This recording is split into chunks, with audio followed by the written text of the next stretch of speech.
கனடாவில் வீட்டின் முன்பு விழுந்த விண்கல். முதன்முறையாக விண்கல் விழும் சத்தம் கேமராவில் பதிவாகியுள்ளது. இந்த விண்கல் 4 பில்லியன் ஆண்டுகள் பழமையானது என்று கூறுகிறார்கள். அதனை பற்றி இந்த வீடியோ தொகுப்பில் பார்க்கலாம். விண்வெளியில் சிறு கோள்கள் என்று அழைக்கப்படும் விண்கற்கள் சூரிய மண்டலத்தில் சுற்றி வருகின்றன. கணக்கில் எண்ண முடியாத அளவு சுற்றி வரும் இந்த விண்கற்கள் அவ்வப்போது புவியீர்ப்பு விசைக்குள் வந்து நம் பூமியின் சுற்றுவட்ட பாதைக்குள் நுழையும். பெரும்பாலும் இவை நுழையும் போதே அழிந்து போகின்றன.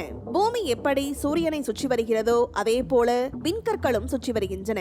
சிறிய விண்கற்கள் முதல் ராட்சத பாறைகளால் ஆன விண்கற்களும் இவற்றில் அடங்கும். இந்த விண்கற்கள் நம் பூமியின் மீது மோதினால் பெரும் பேரழிவு ஏற்படும் என்பதால் விஞ்ஞானிகள் இந்த சிறு கோள்களை தொடர்ந்து கண்காணித்து வருகிறார்கள். இந்த நிலையில்தான் கனடாவில் நடைபெற்ற ஒரு ஆச்சரியமான சம்பவம் வெளிச்சத்திற்கு வந்துள்ளது. உலகில் முதன்முறையாக விண்கல் விழும் சத்தம் ரிங் கேமராவில் பதிவாகியுள்ளது. கனடாவைச் சேர்ந்த லாரா கெல்லி மற்றும் ஜோ ஆகியோர் கடந்த ஜூன் மாதம் தங்கள் வீட்டிற்கு வெளியே சில மர்மமான பொருட்கள் கிடப்பதை கண்டுபிடித்துள்ளார்கள். கனடாவின் பிரின்ஸ் எட்வர்ட் தீவில் ஜோ என்பவரின் வீட்டின் நடைபாதையில் விண்கல் ஒன்று விழுந்து ஒரு சிறிய குழி உருவாகியுள்ளது. இந்த சம்பவம் அவர் வீட்டின் டோர்பெல் கேமராவில் ஒளியுடன் பதிவாகியுள்ளது. இது வரலாற்றில் முதன்முறையாக ஒரு விண்கல் விழும் நிகழ்வை ஒளியுடன் பதிவு செய்த வீடியோவாகும். அதைத் தொடர்ந்து ரிங் கேமரா பதிவை ஆராய்ந்துள்ளார்கள். அந்த கேமராவில் ஒரு கல் விழுந்ததை கண்டுபிடித்துள்ளார்கள். இதைத் தொடர்ந்து இந்த தூசி படிந்த பாறையிலிருந்து 7 கிராம் பொருட்களை சேகரித்து ஆல்பர்டா பல்கலைக்கழகத்தின் டாக்டர் கிறிஸ் ஹர்டுக்கு அனுப்பியுள்ளார்கள். அங்குதான் அது விண்வெளி பாறை என்று கண்டுபிடிக்கப்பட்டது. ரிங்பெல் கேமராக்கள் என்பது பேய்கள் மற்றும் யூஎஃப்ஓக்கள் உட்பட பல விசித்திரமான நிகழ்வுகளை பதிவு செய்து வருவதாக கூறுகிறார்கள். ஆனால் பூமியை விண்கல் தாக்குவது கேமராவில் பதிவானது இதுவே முதன்முறையாகும். மேலும் இந்த விண்கல்லானது ஆய்வுக்காக ஆல்பர்டா பல்கலைக்கழகத்தில் வைக்கப்பட்டுள்ளது.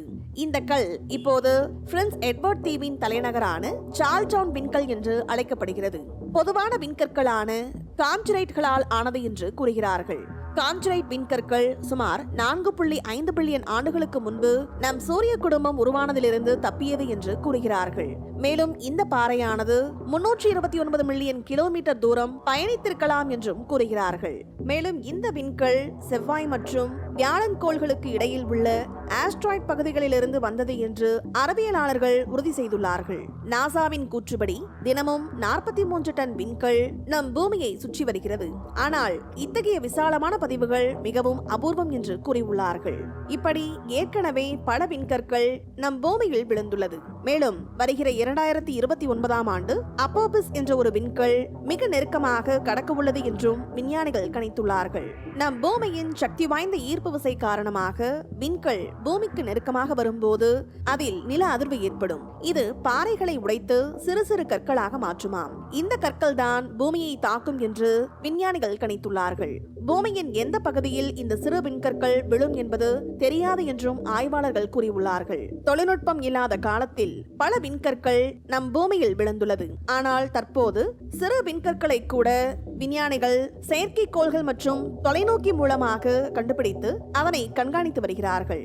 ஆனால் ஒரு விண்கல் விழும் சத்தம் கேமராவில் பதிவாகி உள்ளது இதுவே முதன்முறையாகும். இந்த வீடியோ பத்தின உங்களோட கருத்துக்களை கீழே கமெண்ட் பாக்ஸ்ல மென்ஷன் பண்ணுங்க. கீழே இருக்க ரெட் கலர் சப்ஸ்கிரைப் பட்டனை கிளிக் பண்ணி எங்க சேனலை சப்ஸ்கிரைப் பண்ணுங்க. அண்ட் பக்கத்துல இருக்க பெல் ஐகானை கிளிக் பண்ணீங்க அப்படின்னா எங்களோட நோட்டிபிகேஷன் உங்களுக்கு உடனுக்குடன் வரும். தேங்க்யூ.